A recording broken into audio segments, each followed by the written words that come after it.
Hello students, today we are going to solve question number 4th of 2nd of class 10 maths exercise 3.4 NCERT solutions, and the question is Meena went to a bank to withdraw rupees 2000, यानी Meena bank में अपने account से 2000 रुपया निकालने के लिए गई।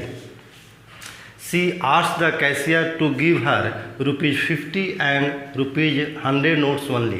उसने कैशियर से कहा कि हमें जो 2000 रुपया चाहिए वह सिर्फ 50 रुपये नोट्स और 100 रुपये नोट्स के रूप में ही चाहिए।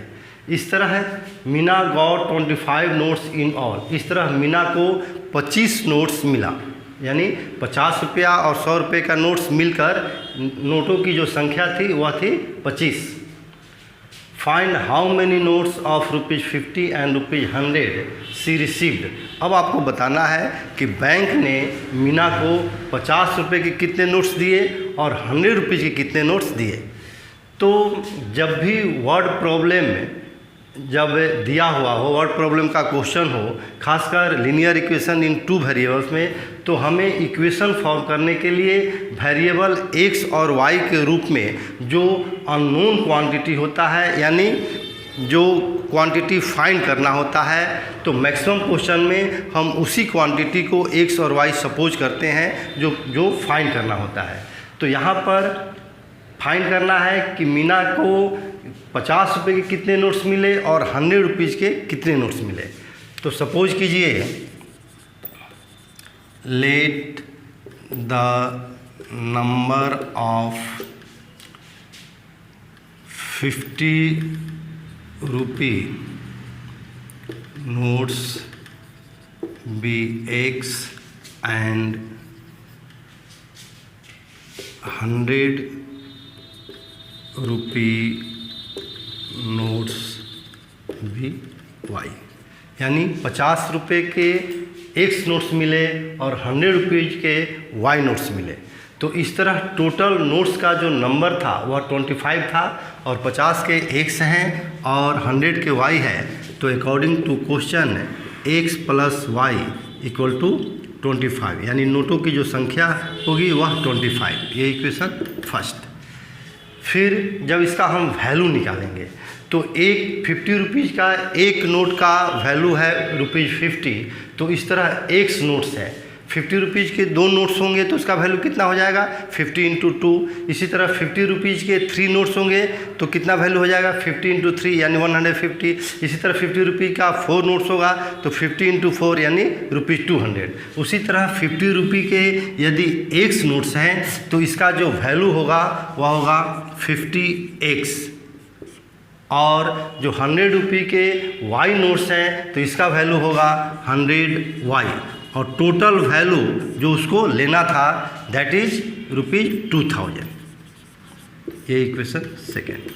इस तरह फर्स्ट और सेकेंड इक्वेशन आपने फॉर्म किया।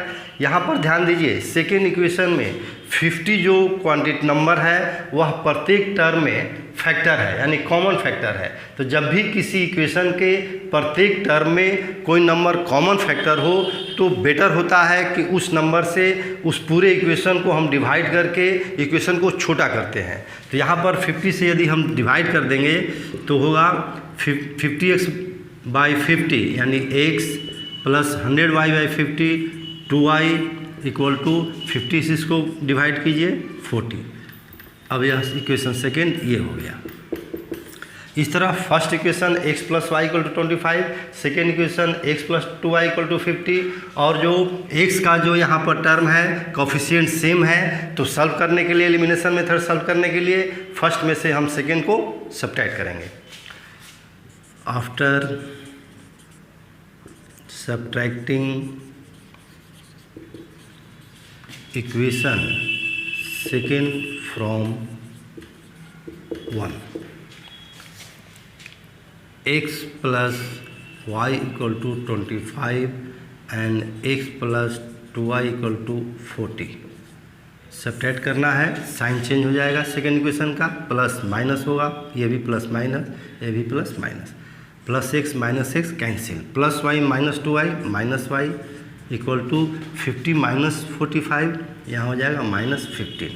Minus minus cancel, therefore y equal to 15। अब यह जो y का वैल्यू 15 आया उसे हम किसी इक्वेशन आइदर इन 1 और इन 2 में पुट करेंगे। यहाँ लिखिए now by putting y equal to 15 in equation first, जब पुट करेंगे देन वी गेट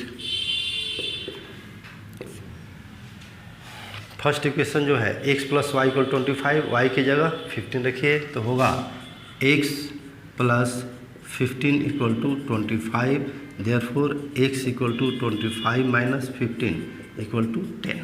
तो x सपोज किए थे नंबर ऑफ 50 रुपीज़ नोट्स, तो यहाँ लिखिए therefore number of 50 rupee notes equal to 10 and number of 100 rupee notes equal to y का जो वैल्यू आया 15।